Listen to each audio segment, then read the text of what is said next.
നമുക്കൊന്ന് പ്രാർത്ഥിക്കാം. പരിശുദ്ധാത്മാവേ, അക്ഷയമായ നിധി ഞങ്ങൾക്ക് തരണേ. ഈ ജീവിതത്തിലും വരാനിരിക്കുന്ന ജീവിതത്തിലും അല്ലെങ്കിൽ പരലോകത്തിലും ദൈവരാജ്യത്തിന് വേണ്ടി ശക്തമായി സുവിശേഷവൽക്കരണം നടത്തുന്നതിനുള്ള ജ്ഞാനം ഇപ്പോൾ നൽകണമേ.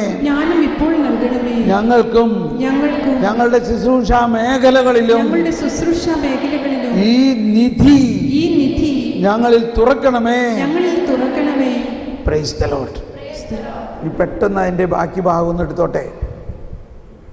ഈ ഒരു വചനം കൂടി വരികയാണ് ഇപ്പോൾ. 1 കൊരിന്ത്യസ് 15:19. 1 കൊരിന്ത്യസ് 15:19 പറയുന്നത് എന്താ? ഈ ജീവിതത്തിന് വേണ്ടി മാത്രം ക്രിസ്തുവിൽ പ്രത്യാശ വയ്ക്കുന്നവരാണെങ്കിൽ നമ്മൾ എല്ലാ മനുഷ്യരെയും നിർഭാഗ്യവാന്മാരാണ്. ഒന്നെല്ലാവരും ഏറ്റു പറഞ്ഞേ, ഈ ജീവിതത്തിന് വേണ്ടി മാത്രം ക്രിസ്തുവിൽ പ്രത്യാശ വയ്ക്കുന്നവരാണെങ്കിൽ നമ്മൾ എല്ലാ മനുഷ്യരെയും നിർഭാഗ്യരാണ്. ഇപ്പൊ ഇന്നത്തെ അവസ്ഥ എന്താ? ലോകത്തിൻ്റെ എല്ലാവരും ഈ ജീവിതത്തിന് വേണ്ടിയുള്ള പ്രത്യാശയുള്ളൂ. ഇവിടെ വിസിബിളായിട്ടുള്ള നിക്ഷേപങ്ങൾ ശേഖരിക്കാനും അക്ഷയമായ നിധി ഒന്നേ ഉള്ളൂ, ദൈവിക ജ്ഞാനം. ഓക്കെ, ഇപ്പോൾ ഈ ടോപ്പിക്ക് അവിടെ നിൽക്കട്ടെ. ഇനി 7-ാം അധ്യായത്തിലേക്ക് വീണ്ടും വരാം. 7-ാം അധ്യായത്തിൽ 14, 15, 16 നിങ്ങൾ വായിച്ചു പോയാൽ മതി. അതിൽ 22, 23 വചനം എടുക്കാം. 7, 22, 23. 7, 22, 23. സകലതും രൂപപ്പെടുത്തുന്ന ജ്ഞാനമാണ് എന്നെ അഭ്യസിപ്പിച്ചത്. കണ്ടോ, സകലതും രൂപപ്പെടുത്തുന്ന. നമ്മളെ ഫോർമേഷനാണ് ഇവിടെ ഒരു വിഷയം വേണമെങ്കിൽ ചിന്തിക്കാം. രൂപപ്പെടുത്തണം. ഈ കുഞ്ഞുങ്ങളെല്ലാം രൂപപ്പെടുത്തണമെങ്കിൽ ആര് രൂപപ്പെടുത്തണം? ഈ ജ്ഞാനത്തിന് ഇവരെല്ലാം രൂപപ്പെടുത്താൻ പറ്റും. സകലതും രൂപപ്പെടുത്തുന്ന ജ്ഞാനം. ഇനി 23-ൽ 21 കാര്യങ്ങളാണ് ജ്ഞാനത്തെക്കുറിച്ച് പറഞ്ഞിരിക്കുന്നത്. 21 കാര്യങ്ങൾ ജോൺ പോൾ രണ്ടാമൻ മാർപ്പാപ്പയുടെ ഒരു പ്രബോധനത്തിൽ ഇങ്ങനെ പറഞ്ഞിരിക്കുകയാണ്. പ്രത്യേകിച്ച് 7 times 3. ഈ 21 കാര്യങ്ങളെയും ശ്രദ്ധ വയ്ക്കുകയാണെങ്കിൽ നമ്മുടെ ജീവിതത്തിൽ നമ്മൾ ഒരു വിശുദ്ധ പദവിയിലേക്ക് നീങ്ങും. ഈ ഒറ്റ വചനം 7:23 എല്ലാവരും ഉച്ചത്തിൽ ഏറ്റുപറഞ്ഞുകൊണ്ട് ഒന്ന് പ്രഖ്യാപിക്കാം.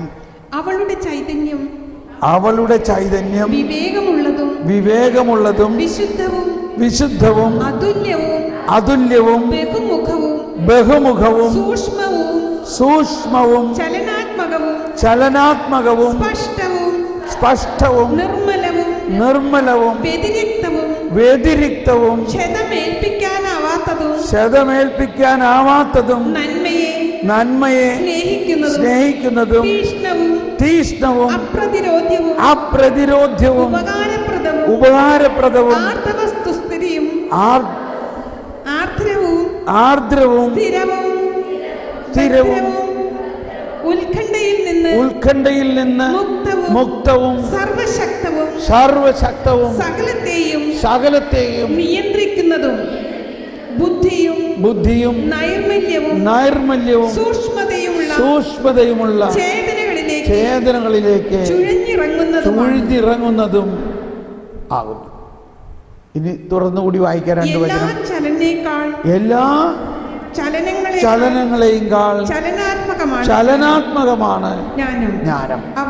അവൾ തന്റെ നിർമ്മലതയാൽ എല്ലാറ്റിലും വ്യാപിക്കുന്നു, ചൂഴ്ന്നിറങ്ങുന്നു.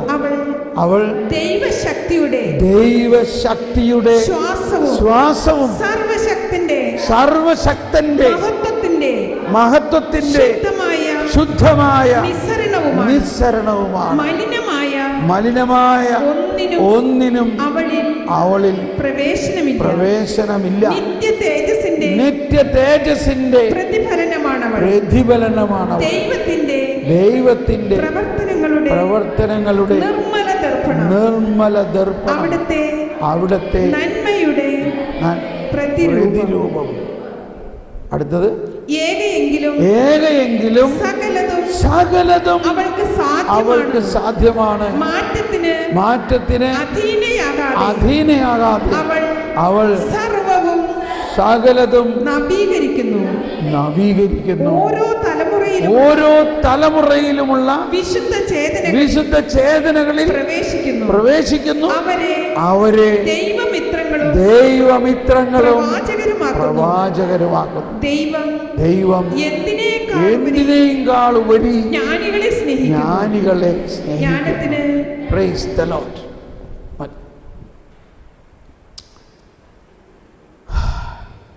ഒരു വലിയ മഴ പെയ്ത് തീർന്നമായി തോന്നണില്ലേ? ഇവിടെ കണ്ടോ അവസാനിപ്പിക്കുന്നത് എവിടെയാ? ദൈവമിത്രം. 7-ാം അധ്യായത്തിൽ തന്നെയാണ് നമ്മൾ ഒരിക്കൽ കേട്ടു ദൈവത്തിൻ്റെ സൗഹൃദം. ഇവിടെ ദൈവമിത്രം. ഈ ഭാഗമാണ് ഞാൻ അധികവും എല്ലാ ദിവസവും രാവിലെ പ്രാർത്ഥനയിൽ ഓർക്കുന്നത്. ഈ ഭാഗം, ഈ ജ്ഞാനത്തിൻ്റെ മഹത്വം, ഇതെല്ലാം എന്നിൽ തുറക്കണേ. ഇത് കുറേ വർഷങ്ങളായിട്ട് ഞാൻ പ്രാർത്ഥിക്കുന്നതാണ്. പക്ഷെ ഇപ്പോഴും എല്ലാ ദിവസവും വെളുപ്പിനെ എണീറ്റാൽ ഇത് പ്രാർത്ഥിക്കാനാണ് തോന്നണേ. അപ്പോൾ ഏതെങ്കിലും ഇതിനകത്ത് ഒരു വചനം എടുത്താലും മതി. ജ്ഞാനം എല്ലാം രൂപപ്പെടുത്തുന്നു. സർവശക്തൻ്റെ മഹത്വത്തിൻ്റെ. അപ്പോൾ അതെല്ലാം നമ്മളങ്ങ് ഉൾക്കൊണ്ടുകൊണ്ട് നമ്മൾ പ്രാർത്ഥിക്കണം. ഇനി ഒരു 2 വചനം കൂടി പറഞ്ഞിട്ട് ഞാൻ നിർത്തുകയാണ്. 8-ാം അധ്യായത്തിൻ്റെ ആരംഭം നോക്കി. 8-ാം അധ്യായം. ഭൂമിയിൽ ഒരറ്റം മുതൽ മറ്റേ അറ്റം വരെ ജ്ഞാനം സ്വാധീനം ചെലുത്തുന്നു. അവൾ എല്ലാ കാര്യങ്ങളും നന്നായി ക്രമപ്പെടുത്തുന്നു.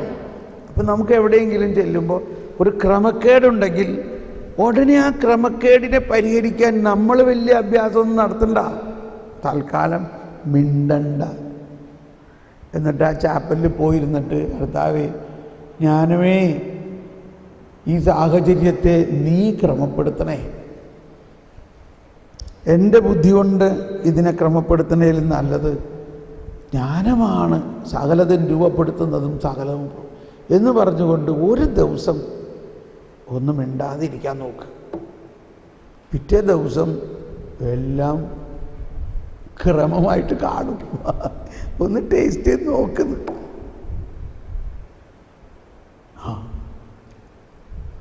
അതാണ് ജ്ഞാനം എല്ലാം ക്രമപ്പെടുത്തുമെന്ന്. 8-ാം അധ്യായത്തിൽ 4-ാമത്തെ വചനം വായിച്ച്, ദൈവത്തെക്കുറിച്ചുള്ള ജ്ഞാനത്തിന്റെ ആദ്യപടി അവളാണ്. അവളുടെ പ്രവർത്തനങ്ങളിൽ കൂട്ടാളിയും. അതാണ്. അപ്പോൾ ഇനിയുള്ള ഇപ്പം നാളെ മുതൽ ഇപ്പം ഇത്രയും നമ്മൾ ഈ ജ്ഞാനത്തിന് വേണ്ടി പ്രാർത്ഥിപ്പിച്ചതിൻ്റെ എല്ലാം റിസൾട്ട് നാളെ കാണാം. നാളെ പറയാൻ പോകുന്ന കാര്യങ്ങൾ വളരെ വലിയ കാര്യങ്ങളാണ്. ഇന്ന് ഈ ജ്ഞാനത്തിൽ നമ്മൾ നിറഞ്ഞതുകൊണ്ടായിരിക്കും നാളെ അത് മനസ്സിലാകാൻ പോകുന്നത്, അല്ലെങ്കിൽ മനസ്സിലാവില്ല. അതാണ് ദൈവത്തെക്കുറിച്ചുള്ള ജ്ഞാനത്തിൻ്റെ ആദ്യപടി ജ്ഞാനമാണ്. അപ്പോൾ ദൈവത്തെക്കുറിച്ചുള്ള അറിവ് നമുക്ക് ലഭിക്കണമെങ്കിൽ മാനുഷികമായ ബുദ്ധിയിലൂടെ അത് സാധ്യമല്ല. Science, mathematics, chemistry, botany, physics, ഇതിനൊക്കെ ദൈവം നമുക്ക് തന്നിട്ടുള്ള മാനുഷിക ജ്ഞാനം മതി. പക്ഷേ തിയോളജി, ദൈവത്തെക്കുറിച്ചുള്ള ജ്ഞാനം ഈ മാനുഷിക ജ്ഞാനത്തിലൂടെ അറിയാൻ പറ്റില്ല. അതിന് ദൈവിക ജ്ഞാനം തന്നെ വേണം. അതാണ് പരിശുദ്ധാത്മാവിലൂടെ നമുക്ക് ജ്ഞാനസ്നാനത്തിലൂടെ നൽകിയിരിക്കുന്നത്. ദൈവത്തെക്കുറിച്ച് എന്തോ കാരണം കൊണ്ട് ആ ട്രാക്ക് വിട്ടു. നമ്മൾ കുഞ്ഞായിരിക്കുമ്പോൾ തന്നെ കുഞ്ഞ് ജനിച്ചു, പെങ്കൊച്ചാണ്, അയ്യോ ഇതിന് ഡെപ്പോസിറ്റ് ഇപ്പോഴേ ഉണ്ടാക്കണം, 25 വർഷം കഴിയുമ്പോൾ ഇതിനെ കല്യാണം കഴിപ്പിക്കണമെന്നുണ്ടെങ്കിൽ ഇപ്പോഴേ ഒരു ഡെപ്പോസിറ്റ് ഉണ്ടാക്കാനാണ് അമ്മമാർ നോക്കുന്നത്. ഇവളെ പഠിപ്പിച്ചൊരു ഡോക്ടറാക്കണം, ഇവളെ പഠിപ്പിച്ച് എഞ്ചിനീയർ ആക്കണം, ഇവളെ പഠിപ്പിച്ച് ഫോറിനിൽ വിടണം, ഇവൾ ഇന്നിനമാതിരി, ഇതൊക്കെയാണ് നമ്മൾ ചിന്തിക്കണത്. ഇവളെ എന്താണ് ഇവളെക്കുറിച്ചുള്ള ദൈവഹിതമെന്നോ ദൈവത്തിൻ്റെ ജ്ഞാനം ഇവളിലേക്ക് ഒഴുക്കാൻ ഞാൻ എന്ത് ചെയ്യണമെന്നോ നമ്മുടെ ഇന്നത്തെ വ്യവസ്ഥിതിയിൽ പഠിപ്പിക്കുന്നില്ല. അതുകൊണ്ട് എന്ത് സംഭവിക്കുന്നു? നമ്മൾ ഈ കൊച്ചിനെ എങ്ങനെയെങ്കിലും ചെറുപ്പം മുതലേ ABCDEFG, A for cat, A for apple, B for boy, C for cat ഇതൊക്കെ പഠിപ്പിച്ച് അത് കഴിഞ്ഞ് ഉടനെ മാത്തമാറ്റിക്സിൽ കയറി അങ്ങനെ അതിൻ്റെ ബുദ്ധിനെ അങ്ങ് മരവിപ്പിക്കുകയാണ് വെച്ചുകൊണ്ട്. ക്ഷമിക്കണോട്ടോ ടീച്ചർമാരെ, ആ സമയത്ത് കുറച്ചെങ്കിലും കർത്താവ് ഈശോമിശിഹായെക്കുറിച്ചുള്ള ജ്ഞാനം അതിന് കൊടുക്കുകയാണെങ്കിൽ, ഇത് രണ്ടും കൂടി സപ്ലിമെൻ്റ് ചെയ്യുകയാണെങ്കിൽ എന്തായിരിക്കും എന്ന് ആലോചിച്ച് നോക്കിയേ. ദൈവിക ജ്ഞാനത്തെ ആദ്യം കൊടുത്തിട്ട് ആ ദൈവിക ജ്ഞാനം സൃഷ്ടാവിൻ്റെ ജ്ഞാനത്തിന് ഈ സൃഷ്ടിയെക്കുറിച്ചുള്ള ജ്ഞാനം കൊടുക്കാൻ എത്ര എളുപ്പമായിരിക്കും. It will be very easy. വാസ്തവം പറയുകയാണെങ്കിൽ ഞാൻ ചെറുപ്പം മുതലേ അല്ലെങ്കിൽ ഒരു യുവാവായിരുന്നപ്പോഴേ ഈ ജ്ഞാനത്തിൻ്റെ ഒരു പ്രേമിയാണ്. ഞാൻ കല്യാണം കഴിച്ച ആദ്യം എൻ്റെ ഭാര്യയോട് പറഞ്ഞത്, നമുക്കൊരു മോളുണ്ടാവും, അവൾക്ക് ജ്ഞാനം എന്ന് പേരിട്ടെന്ന്. അപ്പോൾ ഭാര്യ പറഞ്ഞു, പക്ഷെ ജ്ഞാനം എന്നെങ്ങനെ വിളിക്കണേ? അങ്ങനെ ഞങ്ങൾ വിദ്യ എന്ന് പേരിട്ടു. വിദ്യ, അതാണ് ഞങ്ങളുടെ മകളുടെ പേര്, വിദ്യ. അത് അന്നേ മുതൽ ജ്ഞാനത്തോടുള്ള സ്നേഹം കൊണ്ടാണ്. എന്നിട്ട് ഈ വിദ്യ 8ാം ക്ലാസ്സിൽ പഠിക്കുന്ന സമയത്ത് മാർക്ക് കുറഞ്ഞെന്നും പറഞ്ഞുകൊണ്ട് പ്രിൻസിപ്പൾ ലെറ്റർ അയച്ചേക്കാണ് കാർന്നന്മാരോട് വന്ന് സമാധാനം പറയാൻ. എന്താ പഠിപ്പിക്കണത് അവരാ, സമാധാനം നമ്മൾ പറയണം. പോട്ടെ.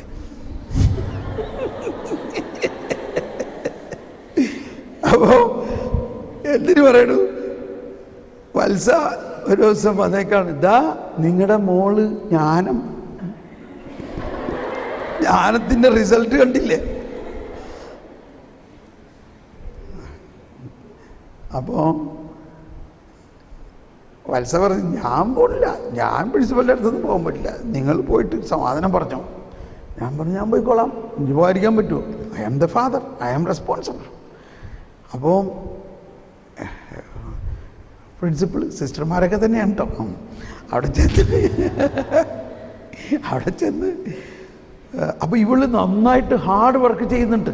അപ്പോൾ എനിക്ക് മനസ്സിലായി, hard work alone will not bring success. There is no substitute for hard work, but hard work without wisdom.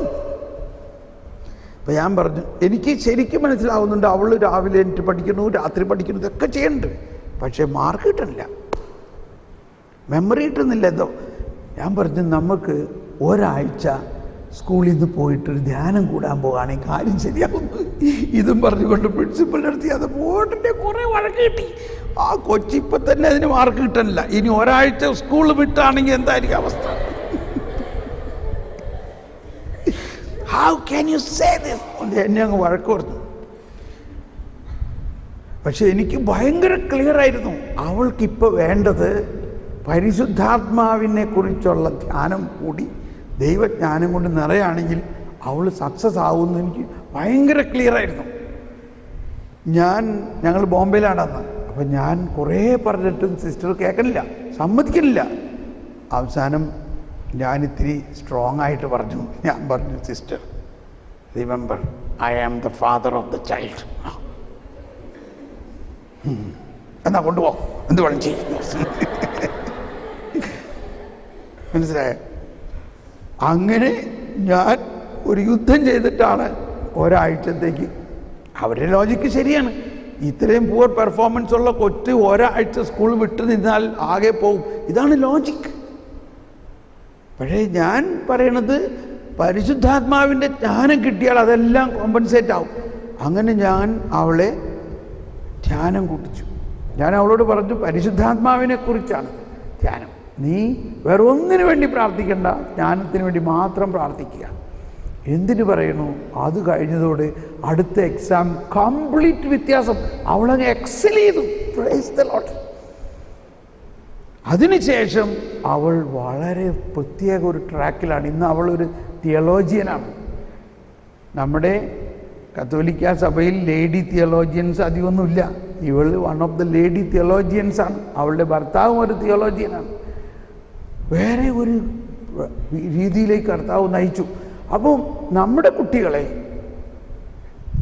സമയം കഴിച്ചു.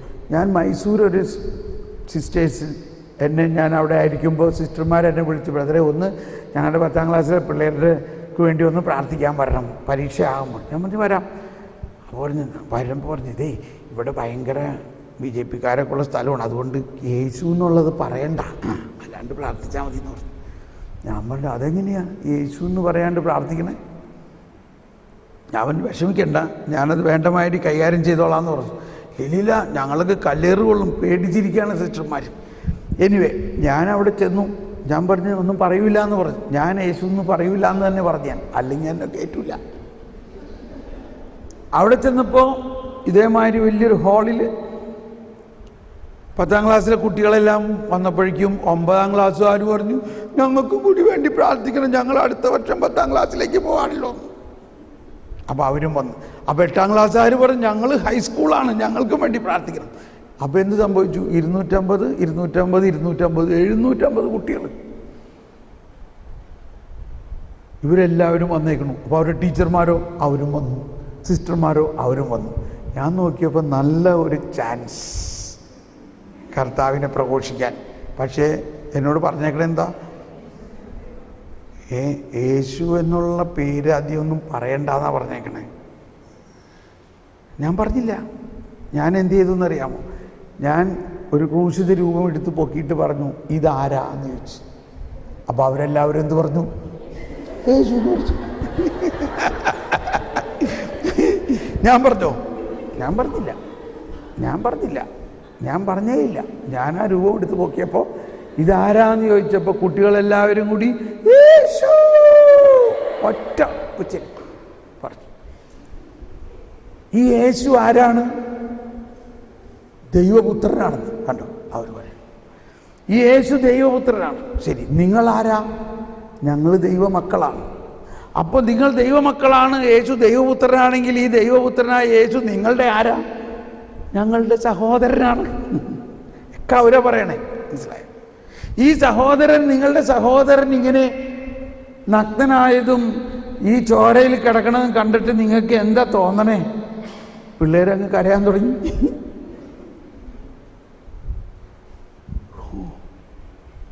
അങ്ങനെ 10 മിനിറ്റ് ഇങ്ങനെ പറഞ്ഞു കഴിഞ്ഞ് ഞാൻ പറഞ്ഞു ആ ഈശോ നിങ്ങളെല്ലാവരുടെയും സഹോദരൻ തന്നെയാണ്. ആ ഈശോയിൽ നിങ്ങൾ വിശ്വസിക്കുകയും നിങ്ങൾ ആര് തന്നെ ആയാലും ആ ഈശോ നിങ്ങളെ അനുഗ്രഹിക്കും. ഒരു പക്ഷപാതവുമില്ല. കണ്ടോ, ഈ സിസ്റ്റർമാർ ക്രിസ്ത്യാനികൾക്ക് വേണ്ടിയാണോ ഇത് നടത്തുന്നത്? എല്ലാ ജാതി മതസ്ഥർക്കും വേണ്ടിയല്ലേ? എന്ന പോലെ ഈശോ എല്ലാ ജാതി മതസ്ഥരെയും അനുഗ്രഹിക്കാൻ വന്നിരിക്കുന്നവരാണ്. അതുകൊണ്ട് നമുക്ക് ആ ഈശോയിൽ നിന്ന് ജ്ഞാനം ചോദിക്കാം, ജ്ഞാനം തരും, നിങ്ങളെല്ലാവരും നല്ല മാർക്ക് കിട്ടി പാസ്സാവുമെന്ന് പറഞ്ഞു. എന്തിനു പറയുന്നു? എന്നിട്ട് എല്ലാവരും തലയിൽ കൈവച്ച് പ്രാർത്ഥിക്കുകയും ചെയ്ത് രോഗശാന്തി നടത്തി. ഒരുപാട് പേർക്ക് രോഗശാന്തി കിട്ടി. കുറച്ച് മാസങ്ങൾ കഴിഞ്ഞപ്പോൾ ആ സിസ്റ്റർ വിളിച്ച് പറയാണ് ആ സ്കൂളിൻ്റെ 25 വർഷത്തിലെ ചരിത്രത്തിൽ ബെസ്റ്റ് റിസൾട്ടാണെന്ന് കിട്ടിയത്. 25 ഇയേഴ്സിൻ്റെ ഹിസ്റ്ററിയിൽ ഏറ്റവും ബെസ്റ്റ് റിസൾട്ടായിരുന്നു. എന്നെ വിളിച്ചു പറഞ്ഞത് എന്തുകൊണ്ടാണ്? അവർ പറയാണ് ആ പ്രാർത്ഥന വളരെയധികം ഫലപ്പെട്ടു എന്നാണ് പറയണേ. അപ്പോൾ എനിവേ, അപ്പോൾ നമുക്കിപ്പോൾ നിർത്താം ഇല്ലേ? ഇല്ല, ഞാൻ ഒരു വചനവും കൂടി പറയാമെന്ന് വെച്ചിട്ടുണ്ടായിരുന്നു. ഒരു വചനം കൂടി ഉണ്ട്. ജ്ഞാനം 8:21 അതും കൂടി പറഞ്ഞിട്ട് നമ്മൾ നിർത്തിയാണ്. നമ്മൾ ദൈവം നൽകുന്നില്ലെങ്കിൽ ജ്ഞാനം എനിക്ക് ലഭിക്കുകയില്ലെന്ന് ഞാൻ അറിഞ്ഞു. ആരുടെ ദാനമാണ് അവൾ എന്ന് അറിയുന്നത് ഉൾക്കാഴ്ചയുടെ ലക്ഷണമാണ്. ഒന്നെല്ലാവരും ഉച്ചത്തിലേക്ക് പറഞ്ഞേ. ദൈവം നൽകുന്നില്ലെങ്കിൽ ജ്ഞാനം എനിക്ക് ലഭിക്കുകയില്ലെന്ന് ഞാൻ അറിഞ്ഞു. ഇതാണ് നമുക്കുണ്ടാകേണ്ട ഒരു അറിവ്. ഇത് ദൈവത്തിൽ നിന്ന് മാത്രം കിട്ടുന്ന ഒന്നാണ്. അത് ദൈവം നൽകുന്നതിന് ഭയങ്കര സന്തോഷമാണ് താനും. വാസ്തവത്തിൽ നൽകി കഴിഞ്ഞിരിക്കുന്നു. അപ്പോൾ ഇത്രയും മനസ്സിലാക്കിയിട്ട് നമുക്കൊന്ന് കണ്ണടച്ചുകൊണ്ട് ഇങ്ങനെ പ്രാർത്ഥിക്കാം. ജ്ഞാനസ്നാനത്തിലൂടെ ഈ ജ്ഞാനം മുഴുവനും എനിക്ക് ലഭിച്ചു കഴിഞ്ഞിരിക്കുന്നു. ഓ പരിശുദ്ധാത്മാവേ, ഞാൻ വിശ്വസിക്കുന്നു, ജ്ഞാനസ്നാനത്തിലൂടെ ഈ ജ്ഞാനം മുഴുവനും എനിക്ക് ലഭിച്ചു കഴിഞ്ഞിരിക്കുന്നു. ഇതെന്നിൽ തുറക്കണമേ. എന്നിലൂടെ ഇത് ലോകം മുഴുവനിലേക്കും ഒഴുകുന്നതിനും അങ്ങനെ ലോകം മുഴുവനിലും ജ്ഞാനം നിറയുന്നതിനും സുവിശേഷത്തിൻ്റെ രഹസ്യങ്ങൾ, ദൈവരാജ്യത്തിൻ്റെ രഹസ്യങ്ങൾ, പ്രത്യേകിച്ച് ദൈവനീതിയുടെ രഹസ്യങ്ങൾ ഞങ്ങളുടെ വിശ്വാസം വർദ്ധിപ്പിക്കുന്നതിനും പരിശുദ്ധാത്മാവേ ഞങ്ങൾക്ക് വേണ്ടി പ്രാർത്ഥിക്കണമേ. ഒന്ന് സ്തുതിച്ച് പ്രാർത്ഥിക്കാം. പരിശുദ്ധാത്മാവാണ് ഇപ്പോൾ പ്രാർത്ഥിക്കുന്നത്. ഞങ്ങളുടെ ഹൃദയത്തിൽ വസിക്കുന്ന പരിശുദ്ധാത്മാവ് ഞങ്ങൾക്ക് വേണ്ടി പ്രാർത്ഥിക്കുന്നു. ശാല ഹല ബല ഹല ബല. എല്ലാവരും സ്തുതിച്ച് പ്രാർത്ഥിക്കാം. ശാല ഹല ബല. ഓ പരിശുദ്ധാത്മാവേ, ഞങ്ങളുടെ ബലഹീനതയിൽ എങ്ങനെ പ്രാർത്ഥിക്കണമെന്ന് ഞങ്ങൾക്കറിയില്ല കർത്താവേ. അങ്ങ് തന്നെ ഞങ്ങൾക്ക് വേണ്ടി മധ്യസ്ഥം വഹിക്കണമേ. അങ്ങ് തന്നെ ഞങ്ങളിൽ നിധി തുറക്കണമേ. അങ്ങ് തന്നെ ഞങ്ങളിൽ ജ്ഞാനം തുറക്കണമേ. ദൈവിക രഹസ്യങ്ങളുടെ ഖജാന തുറക്കണമേ. ഞങ്ങളിലുള്ള എല്ലാ കാര്യങ്ങളും തുറക്കണമേ.